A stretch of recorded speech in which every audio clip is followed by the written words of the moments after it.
The sun burned high over the Wild West market, casting long, merciless shadows across the dirt-packed ground. Dust hung thick in the air, stirred by restless boots and wagon wheels, and the smell of sweat, leather, and dry hay filled every breath. The market was loud, merchants shouting prices, animals crying from wooden pens, coins clinking in rough hands. Then she was pushed forward, and the noise shifted. Not stopped, not softened, just changed. A different kind of sound followed her. Low laughter, cruel whispers, and the scrape of people turning away.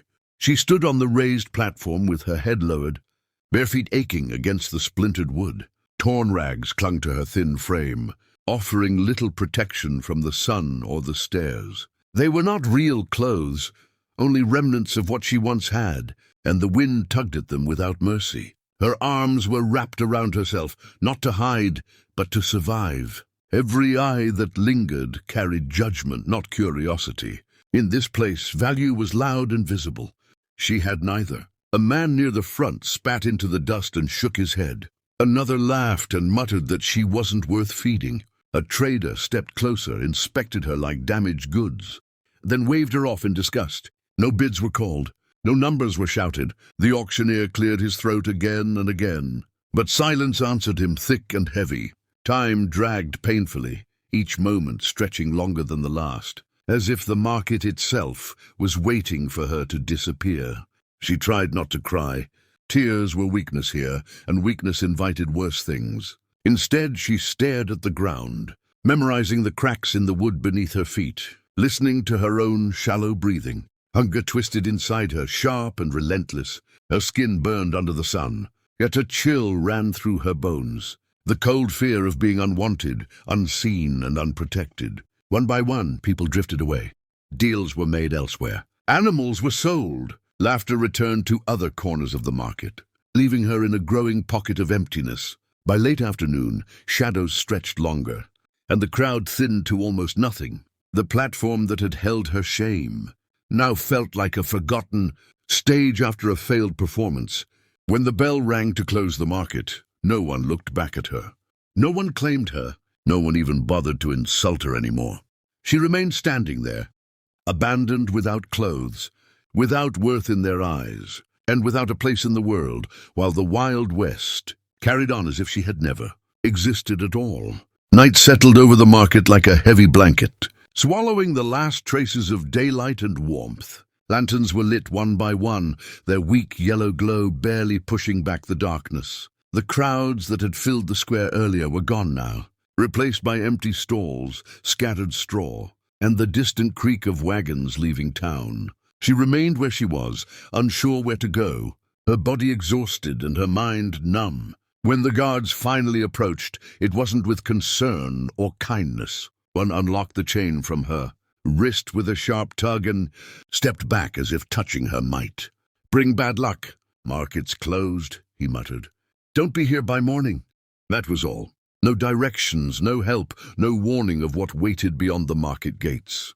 She stepped down from the platform slowly, her legs trembling as her bare feet touched the cold dirt. The air had turned bitter, biting through the thin rags clinging to her skin.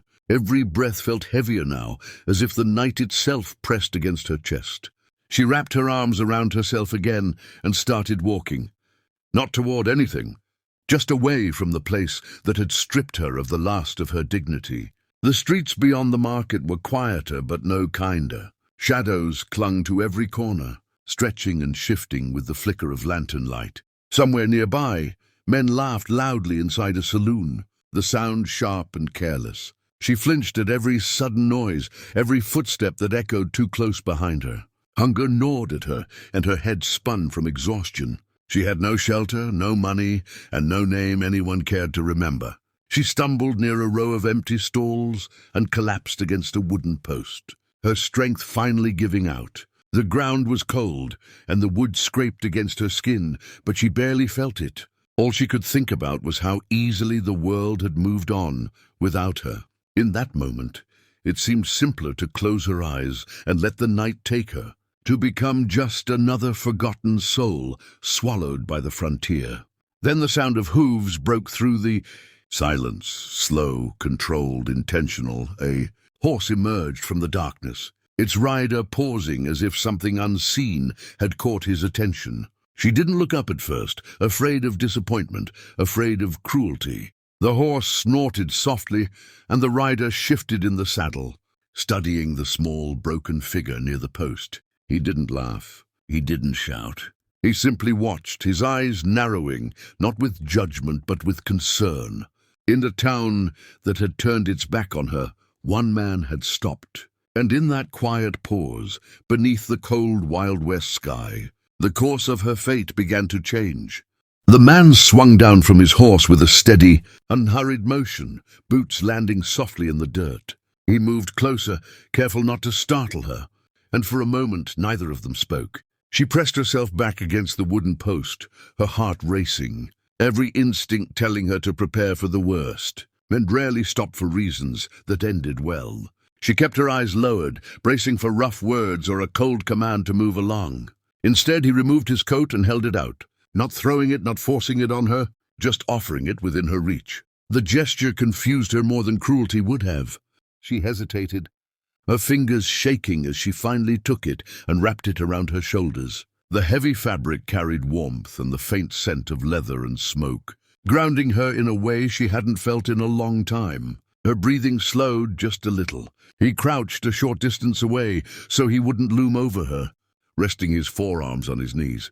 His face was worn by sun and years of hard work, but his eyes were calm. He asked her name, but when she didn't answer, he didn't press. Silence, he seemed to understand, could be a shield. He instead offered a small canteen, placing it on the ground between them. Water first, no demands. She drank slowly, afraid the relief might vanish if she rushed it. The cool water soothed her throat, and for the first time that day, the tight knot of fear inside her loosened. He spoke then, not loudly, not with authority, but with a simple honesty. He said no one deserved to be left like that. Not in the cold, not in the dark, not ever. She glanced up at him just for a second, searching his face for lies or hidden intent. All she found was resolve. He didn't talk about buying her, owning her, or taking her somewhere against her will.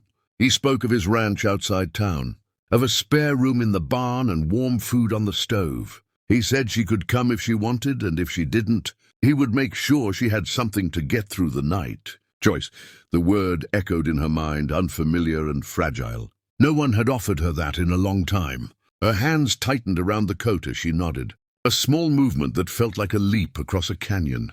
He stood, offering his hand, not pulling her up but waiting. When she finally placed her hand in his, it wasn't ownership he claimed. It was trust, carefully given and quietly accepted. Morning arrived gently at the ranch, light spilling over the open land and washing the night away. She woke on a clean bed of blankets in the barn's small side room, the air warm with the smell of hay and fresh wood. For a moment, she didn't move, unsure if the safety she felt was real or just another cruel dream. But the weight of proper clothes on her body and the absence of chains told her the truth.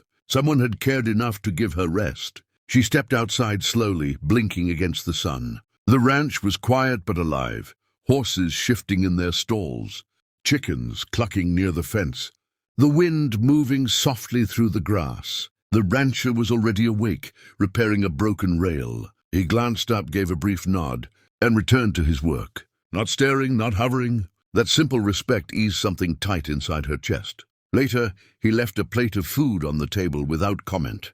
Warm bread, eggs, and coffee.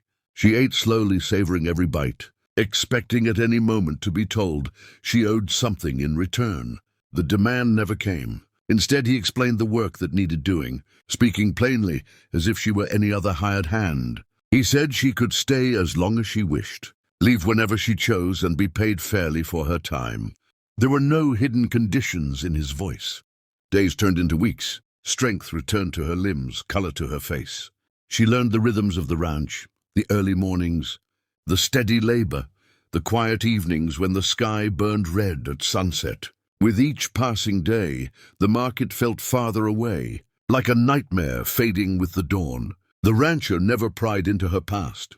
He listened when she spoke, and respected her silence when she didn't. Slowly, she began to believe in the possibility of a future shaped by her own hands. She laughed once, surprised by the sound, and didn't immediately swallow it back down. The land, once terrifying in its vastness, now felt open instead of empty. It offered space to breathe, to heal, to become more than what others had decided she was worth. One evening, as the sun dipped below the horizon, she stood at the fence and realized something profound. She was no longer the woman abandoned in the market. She was not an object, not a burden, not forgotten. She was someone with choices, with dignity, and with a life unfolding ahead of her. In a world that had once cast her aside, she had found freedom, not through force, but through compassion.